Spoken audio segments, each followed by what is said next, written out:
So like what's happening in New York? Like, is it just like closing down? Yeah, pretty much. Like the streets are empty. It's really weird. Like there's no cars, nothing. It's just quiet. I'm not like fired. I'm just sort of like laid off. Yep. So I haven't been working, but that means no income. But just for now, I'm unemployed. Has it impacted you to not make coffee for people? I definitely miss being behind the bar, meeting people that come up and order, you know, if I'm on like the POS system or something, just getting to interact with them, you know, make it like crack a joke, or if I mess up then I'm like, oh, I'm stupid. You know, it's definitely a role that I miss. That's stuff I took for granted. Like that's, to me, like that was white noise, you know, that was just what I do. We take relationships for granted so much, and friendships so much, especially like face-to-face interaction. Stepping back, realizing how important connection is, and that's what this time has been for me. And I think that's where coffee can come in.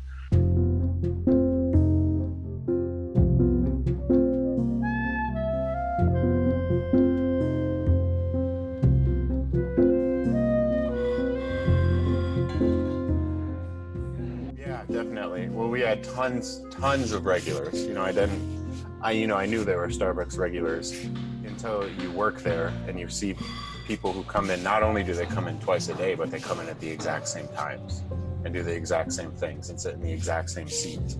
I don't know. I think there's something to be said about like handing off something that can make someone's day better. In the morning, like I would make like something as simple as like an Americano, and I would hand it to someone and I could see like their whole entire being just like brighten. And there's that 2-second window is one of the coolest moments, because it hits back to what you're talking about. Like it's a reset. I worked all day. I just need to get a coffee, you know? And so that's kind of what I miss, are those small interactions of joy. I felt like it was so honest, and they were just like so genuinely grateful for like something as simple as like a $2 cup of coffee. There's something really potent emotionally about not having the option to go out. Like, it's like, I still want to be invited. I'm not going to go out to the bar with you guys tonight, but I'd still like to be invited. It's that kind of thing. And when you don't have that option anymore, that's a big thing. It's like the coronavirus. It's like calling all the introverts bluffs about the way that they choose to live their lives.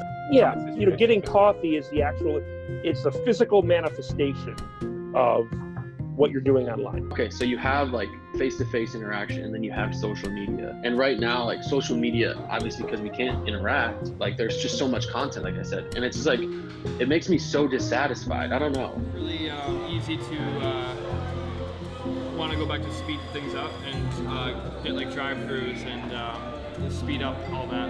It's nice that this new wave is kind of going back to the roots of sitting down with a cup of coffee and slowing down. I feel like maybe our generation's eager for something a little bit more real.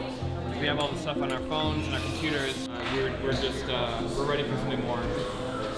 But maybe that's just me. Like we might feel like we're close as a generation because we have like Twitter and like Instagram, but I think that we've never been more far apart because like we're just showing ourselves versions that like aren't true. The coffee shop is almost an organic response to it. Like it just came out of it because there's still a yearning for people to connect and get out and stop being in front of these things. They're the natural response to an overly immersed, technological, community-less society. That's what I love about coffee too. It's welcoming, it's inclusive, it's a home feel, but it's also like unapologetic in what it is. It's like, I'm coffee, it's interaction. There were days that we would probably spend almost a full 8 hours at a coffee beanery, wouldn't you say? I would say there were definitely days where we would go there on a school day after school and then go home to go to bed. Yeah. We closed down the coffee beanery multiple times, or on weekends we would spend 8 hours there. Connection happened so prevalently and like so often in coffee houses. I'm hearing stories that like make my heart full and make me happy.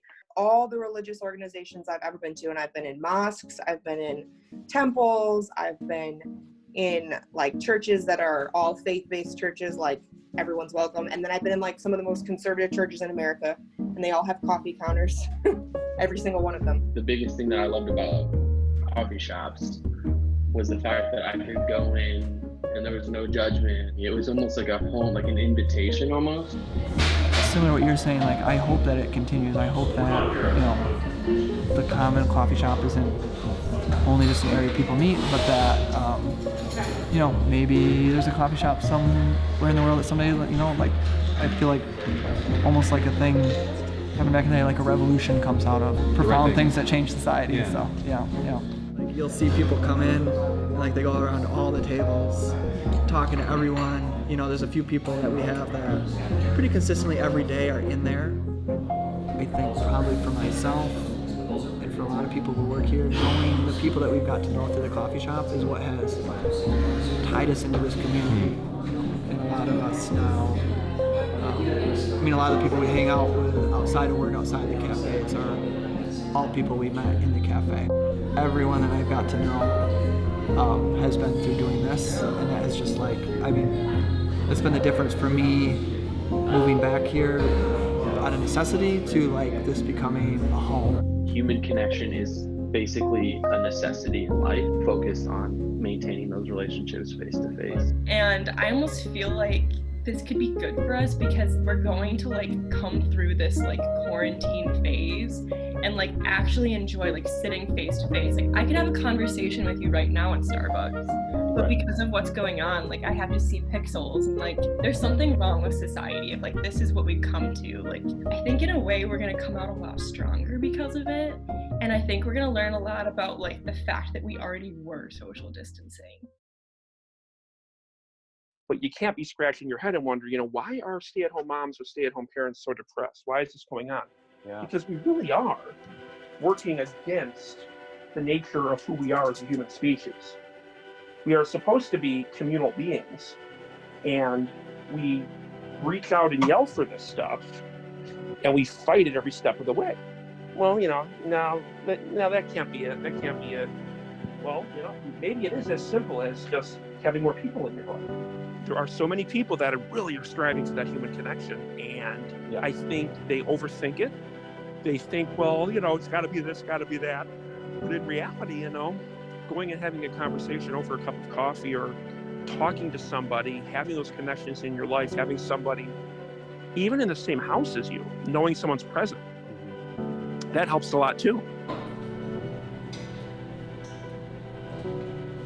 I think, and you're kind of alluding to this, I think like coffee, even though at the end of the day, it's probably not what's important, it's the community and the relationships. It's the very common thing that gets the person to walk in the door. Right. Like they're coming in because they know that they can get a cup of coffee, and I know that I can start a conversation with them about something that we both understand. Like I said, it might be, a person might just want their cup of coffee and go sit, and that's what they need that day, or it might slowly lead to developing more and more of a relationship. But I think it's good not to overlook that, you know, this very simple, common product is so important for, you know, what starts it all. So